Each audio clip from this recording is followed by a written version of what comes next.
Oui, bonjour messieurs, comment allez-vous? Oui, monsieur Darmanin, monsieur Nunez, vous allez bien? Écoutez, ça fait des semaines que j'essaye de vous avoir pour vous débriefer, impossible. Bon, en même temps, je comprends, vous n'avez pas été aidé par l'actualité. Et puis, alors, ces semaines atroces, enfin, ces semaines, ces quelques jours, dirons-nous, que vous avez dû vivre pour endiguer ces feux de poubelle dans les rues de Paris, mais vraiment, je salue votre courage et votre abnégation pour Macronescu, vraiment. Oui, je vous ai fait venir pour débriefer, puis pour briefer pour la suite. Tout d'abord, donc je tenais à vous féliciter pour votre usage disproportionné de la violence, des grenades lacrymo, des grenades de désencerclement, du matraquage à tout va, parce que ça a été d'une efficacité mais redoutable. Hein. Vous avez remarqué que les gens ont commencé à avoir peur de sortir dans la rue manifester. C'est quand même incroyable. Hein. Nous, anciens pays des Lumières, voilà comment on peut évoluer les choses très rapidement avec quelqu'un comme notre leader suprême Macronescu et avec des personnes comme vous, détentrices d'un pouvoir dont ils abusent. C'est extraordinaire, vraiment c'est extraordinaire.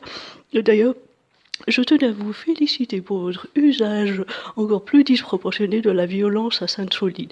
Disons que c'était le concert de violence et vraiment c'était d'une efficacité.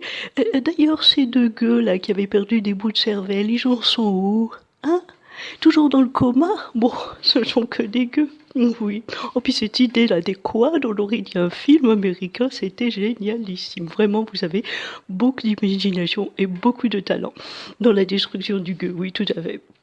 Et vous, monsieur Nunez, vous en êtes où dans votre collection de coucougnettes et de doigts? J'ai vu que vous étiez lancé dans la collection de doigts plutôt que de mains, c'est bien. Et de couilles aussi, c'est bien. Parce que quand on perd qu'une seule couille, bon, déjà, on peut continuer à enfanter. Mais bon, enfanter des gueux, c'est pas vraiment intéressant. Mais pour ça, c'est pas grave, hein. Ils ont encore le droit d'enfanter. Et puis surtout, l'avantage, c'est que si on perd une couille, c'est pas visible.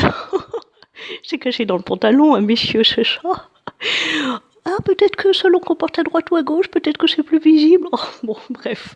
En tous les cas, monsieur Nunez, j'espère que votre collection s'étoffe. Hein. Donc je disais, je tenais à vous féliciter, mais vraiment, vous avez fait preuve de beaucoup de talent, de beaucoup d'imagination, et cette répression par la violence d'un mouvement démocratique en Macronistan était capitale. Oui, oui, était capitale, et notre leader Macronescu tenait vraiment à envoyer un message fort à tous ces gueux qui se croient encore en démocratie. Voilà, donc c'était très bien. D'ailleurs, de votre côté, les blessés, est-ce que ça va oui, est-ce que tout le monde a pu récupérer sa manucure? Oui. Non, mais moi, je pense vraiment qu'il est temps que l'on inscrive comme accident du travail un ongle cassé ou une mèche de cheveux déplacée pour les forces de l'ordre. Oui, oui, c'est très important. D'ailleurs, je me disais pourquoi pas rebaptiser ces FDO, forces de l'ordre, en MDD, milice de la dictature. Qu'en pensez-vous? Non, c'est pas vendeur sur un plan comme... Oui, c'est vrai, ce n'est pas vendeur.